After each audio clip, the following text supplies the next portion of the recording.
Sex determination in animals. Sex determination system is a biological system that determines the development of sexual characters in an organism. Most organisms that create offspring using sexual reproduction have two sexes. They are hermaphrodites in place of one or both sexes. There are also some species that have only one sex due to parthenogenesis. Sex determination, establishment of male and female individuals or male and female organs of an individual is called sex determination. Mechanism of sex determination is carried out through three types. They are environmental, chromosomal,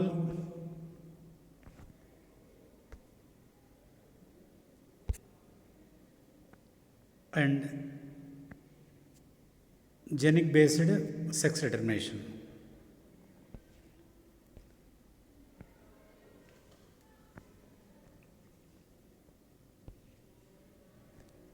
బాగా అభివృద్ధి చెందిన అకశేరుకాలు మరియు సకశేరుకాలలో స్త్రీ మరియు పురుష జీవులు వేరువేరుగా ఉంటాయి. జీవుల యందు లైంగిక నిరూపకత స్పష్టంగా గోచరిస్తూ ఉంటుంది. ఏ రకము ఏ కారకము లింగ నిర్ధారణ చేస్తుంది అనేది ఒక జటిలమైన ప్రశ్న. పూర్వకాలం నుండి వివిధ శాస్త్రవేత్తలు విభిన్న అభిప్రాయాలను తెలియజేసినారు. వారి ప్రకారము ఫలదీకరణకు ముందు లింగ నిర్ధారణ జరుగుతుందనియు, దట్ ఈజ్ కాల్డ్ ప్రోగమి. ఫలదీకరణ సమయంలో లింగ నిర్ధారణ జరుగుతుందనియు సింగమి. ఫలదీకరణ అనంతరం లింగ నిర్ధారణ జరుగుతుందనియు ఎపిగమి. తల్లిదండ్రుల కోరికపై లింగ నిర్ధారణ జరుగుతుందనియు, గర్భధారణ చేసిన స్త్రీ యొక్క ఆహారపు అలవాట్లను బట్టి లింగ నిర్ధారణ జరుగుతుందనియు, ఈ విధంగా లింగ నిర్ధారణపై అనేకమైనటువంటి భిన్న అభిప్రాయాలు శాస్త్రవేత్తలలో ఉండటం జరుగుతూ వస్తుంది. కానీ ఆ తరువాత జరిగినటువంటి ప్రయోగాలు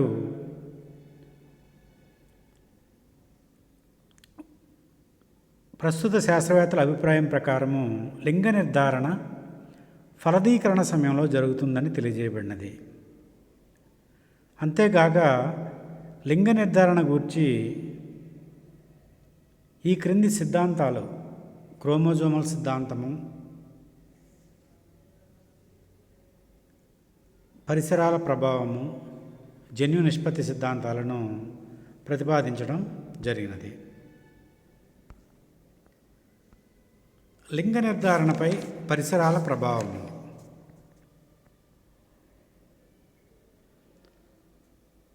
ఈ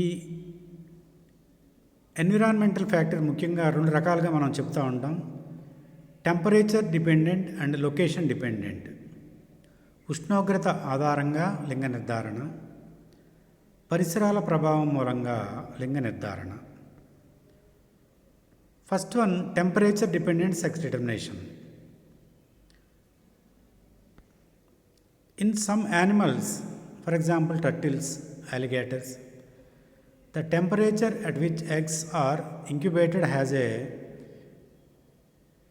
decisive effect on sex of animals that hatch from them. These effects are three types. Only females at high temperatures, that means 30 to 35 degrees centigrade, and only males at low temperatures, that means 23 to 28 degrees centigrade. Incubation of eggs at intermediate temperature, that means 28 to 30 degrees, produce both males and females.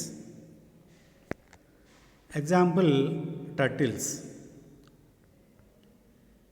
Next, పరిసరాలు లింగ నిర్ధారణపై ఏ విధంగా ప్రభావాన్ని చూపుతూ ఉంటాయి?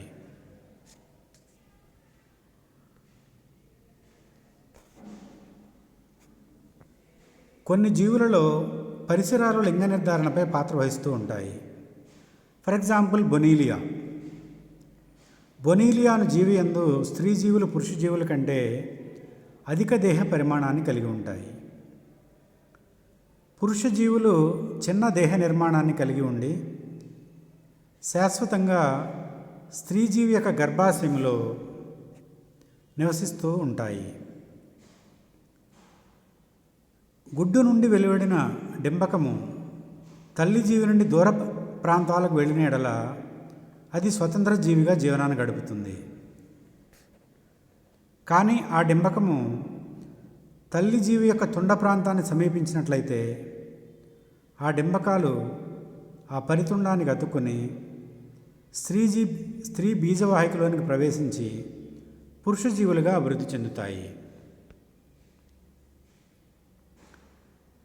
దీనిని బట్టి స్త్రీజీవి యొక్క ప్రభాసిస్ లేదా పరితుండ ప్రాంతంలో పురుషత్వాన్ని ప్రేరేపించే పదార్థం ఉంటుందనియు, ఇది సకశేరుకాల హార్మోన్లతో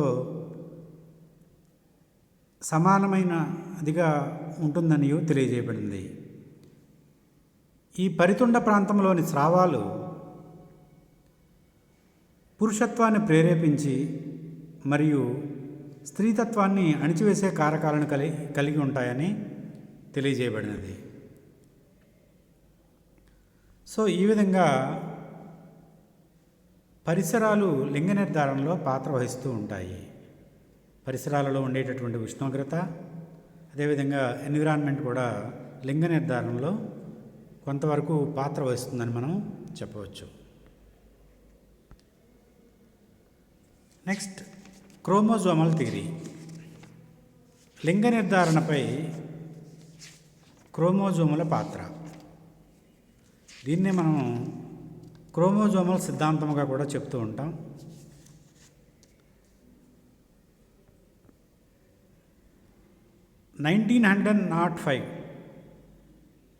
లో స్టీవెన్స్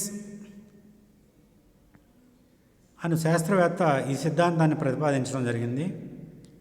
ఈ సిద్ధాంతం ప్రకారం ఒక కణములో ఉండేటటువంటి క్రోమోజోములు లింగ నిర్ధారణలో పాత్ర వహిస్తాయి. ప్రతి జీవిలోనూ 2 రకాల క్రోమోజోములు ఉంటాయి. అవి సెక్స్ క్రోమోజోమ్స్, లైంగిక క్రోమోజోములు లేదా ఎల్లోజోమ్స్. రెండవ రకము సొమాటిక్ క్రోమోజోమ్స్ లేదా ఆటోజోములు లేదా శారీరక క్రోమోజోములుగా పిలుస్తూ ఉంటాం. లైంగిక క్రోమోజోములు లేదా సెక్స్ క్రోమోజోమ్స్ లింగ నిర్ధారణలో పాత్ర వహించే క్రోమోజోములను లైంగిక క్రోమోజోములుగా మనం చెబుతూ ఉంటాం. ఇవి 2 రకాలు, ఎక్స్ మరియు వై క్రోమోజోమ్స్. 1902వ సంవత్సరంలో మెక్లాంగ్ అనే శాస్త్రవేత్త మొట్టమొదటిసారిగా మిడత యందు ఈ క్రోమోజోములను గుర్తించినాడు. ఈ లైంగిక క్రోమోజోములు స్వరూపరీత్యా ఇతర క్రోమోజోములతో విభేదిస్తాయని తెలియజేసినాడు. Next, autosomes or somatic chromosomes. వీటినే శారీరక క్రోమోజోములు లేదా ఆటోజోములుగా చెబుతూ ఉంటాం. లింగ నిర్ధారణలో పాత్ర వహించని క్రోమోజోములను ఆటోజోములుగా చెబుతూ ఉంటాం.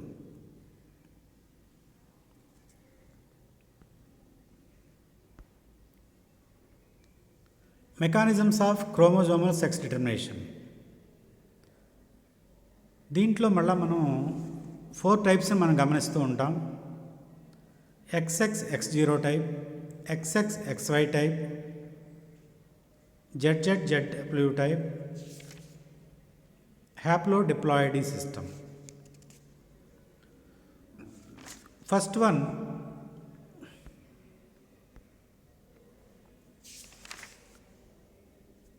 XX female, XX female, X0 male type. దీనినే ప్రోటీనార్ టైప్గా కూడా మనం చెప్తూ ఉంటాం. ఈ రకాన్ని మొట్టమొదటిసారిగా ప్రోటీనార్ అను కీటకంలో కనుగొన్నారు. ఈ సిద్ధాంతం ప్రకారము ఒక జీవిలో XX క్రోమోజోములు ఉంటాయి, రెండవ జీవిలో జతలేని ఒకే ఒక X క్రోమోజోమ్ ఉంటుంది.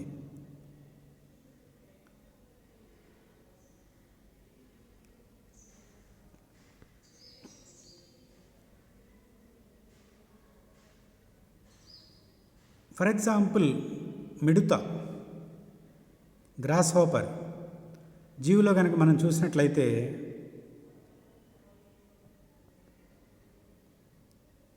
పురుష జీవులు X0 టైప్గా ఉంటాయి, స్త్రీ జీవులు XX టైప్గా ఉంటాయి.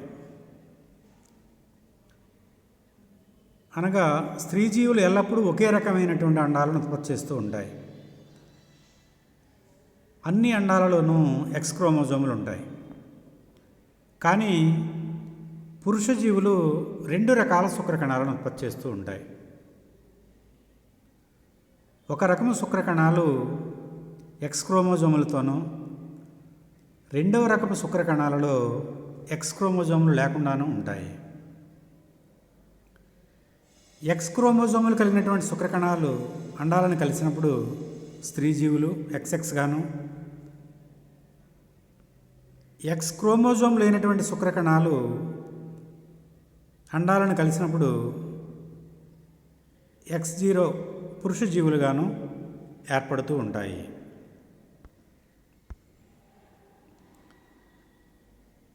Next X0 female, XX male type.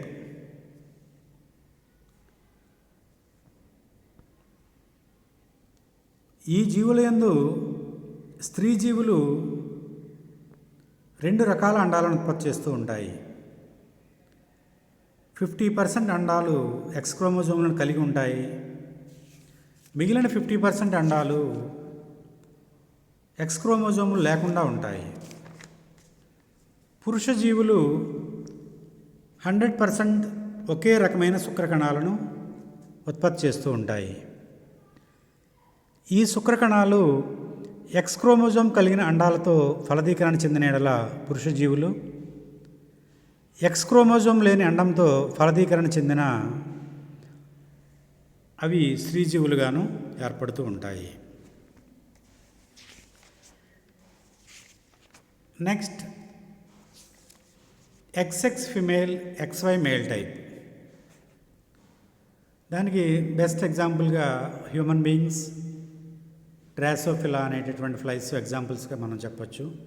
మనలో కనుక మనం చూసినట్లయితే స్త్రీ జీవులు ఎల్లప్పుడూ కూడా XX క్రోమోజోములను కలిగి ఉంటాయి, పురుష జీవులు XY క్రోమోజోములను కలిగి ఉంటాయి.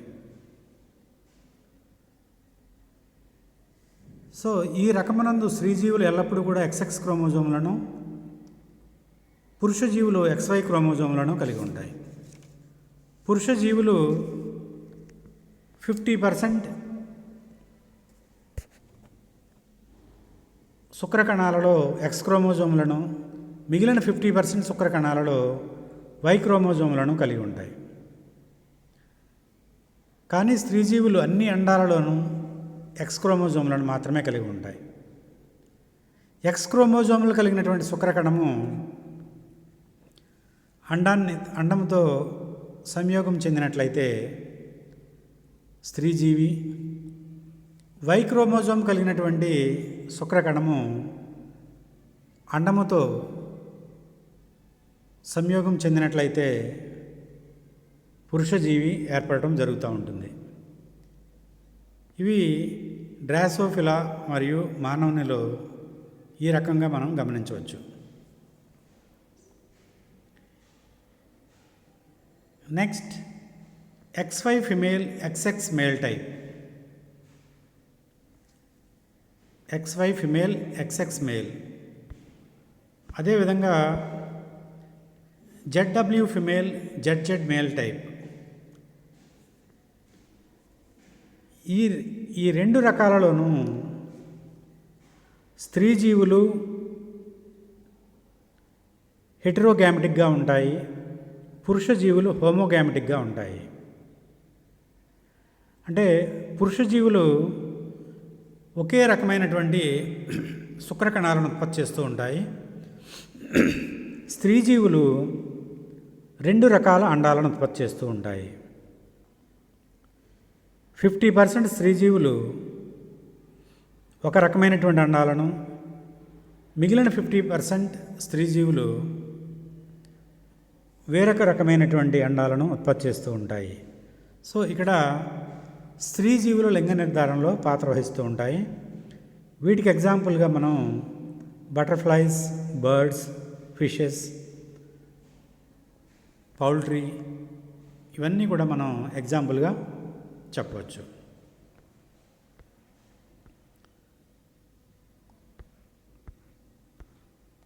Next, genic balance theory.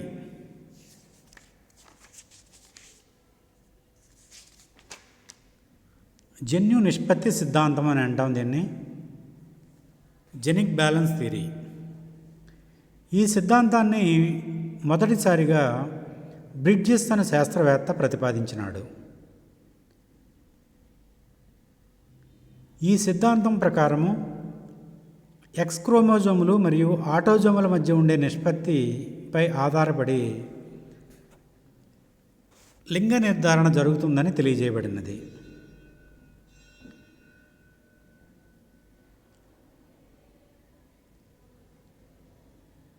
ఈ విధంగా లింగ నిర్ధారణలో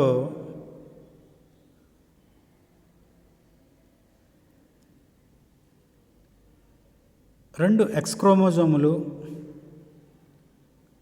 పురుష జీవులందు ఒకే ఒక ఎక్స్ క్రోమోజోము ఉంటాయి. ఎక్స్ క్రోమోజోములు స్త్రీతత్వాన్ని ప్రేరేపించే జన్యువులను కలిగి ఉంటాయని మరియు ఆటోజోములు పురుషత్వాన్ని ప్రేరేపించే లక్షణాలను కలిగి ఉంటాయని దీని ద్వారా తెలియజేయబడినది. ఈ విధంగా లింగ నిర్ధారణలో వై క్రోమోజోములకు ఏ విధమైన ప్రాముఖ్యత ఉండదని తెలియజేయబడినది. ఒక జీవి యందలి ఎక్స్ క్రోమోజోములు మరియు ఆటోజోముల మధ్య ఉండు నిష్పత్తి లింగ నిర్ధారణకు తోడ్పడుతుందని తెలియజేయబడినది. సెక్స్ ఇండెక్స్, లింగ సూచిక is equal to number of X chromosomes by number of autosomes. లింగ సూచిక 1 అయినట్లయితే ఆ జీవి స్త్రీ జీవి అనియు, లింగ సూచిక 0.5 అయినట్లయితే ఆ జీవి పురుష జీవి అనియు, లింగ సూచిక సెక్స్ ఇండెక్స్ 0.5కు 1కు మధ్యస్థంగా ఉన్నట్లయితే ఆ జీవి ఇంటర్సెక్స్ అనియు, లింగ సూచిక 1 కన్నా ఎక్కువ ఉన్న యెడల ఆ జీవి సూపర్ ఫిమేల్ అనియు, లింగ సూచిక 0.5 కన్నా తక్కువగా ఉన్న యెడల ఆ జీవి సూపర్ మేల్ అనియు ప్రతిపాదించినారు. దీనికి ఎగ్జాంపుల్గా పురుష డ్రాసోఫిలా యందు ఒకే ఒక ఎక్స్ క్రోమోజోము 2 ఆటోజోములు ఉంటాయి. కాబట్టి దీని లింగ సూచిక 1/2 = 0.5గా ఉంటుంది. స్త్రీ జీవి యందు 2 ఎక్స్ క్రోమోజోములు 2 ఆటోజోములు ఉంటాయి. కాబట్టి దీని లింగ సూచిక 2/2 = 1గా ఉంటుంది. బ్రిడ్జెస్ అనే శాస్త్రవేత్త డ్రాసోఫిలాపై అనేక ప్రయోగాలు నిర్వహించి సాధారణ స్త్రీ పురుష డ్రాసోఫిలాలను విభేదించే సూపర్ సెక్సెస్ను, ఇంటర్సెక్సెస్ను కనుగొన్నాడు. అతని ప్రయోగాలలో కొన్ని డ్రాసోఫిలాలు ట్రిప్లాయిడ్ నేచర్, త్రయస్థితిక క్రోమోజోములను కలిగి ఉండడాన్ని ఫర్ ఎగ్జాంపుల్ AAA+XXX గమనించినాడు. ఈ జీవులు అన్ని విషయాలలో సాధారణ స్త్రీ డ్రాసోఫిలా మాదిరిగానే ఉండి ఫలదీకరణ శక్తిని కూడా కలిగి ఉన్నాయి. అటువంటి త్రయస్థితిక స్త్రీ జీవులు 4 రకాల అండాలను ఉత్పత్తి చేస్తాయి. A+X, A+XX, AA+X, AA+XX. ఇటువంటి త్రయస్థితిక స్త్రీజీవిని సాధారణ పురుష జీవితో సంపర్కం జరిపినప్పుడు వివిధ రకాలైనటువంటి జీవులు ఏర్పడతాయి.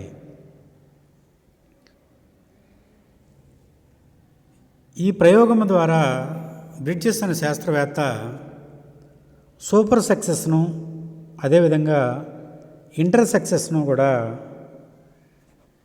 ఏ విధంగా ఏర్పడతాయనేది ప్రాక్టికల్గా ప్రూవ్ చేయడం జరిగింది.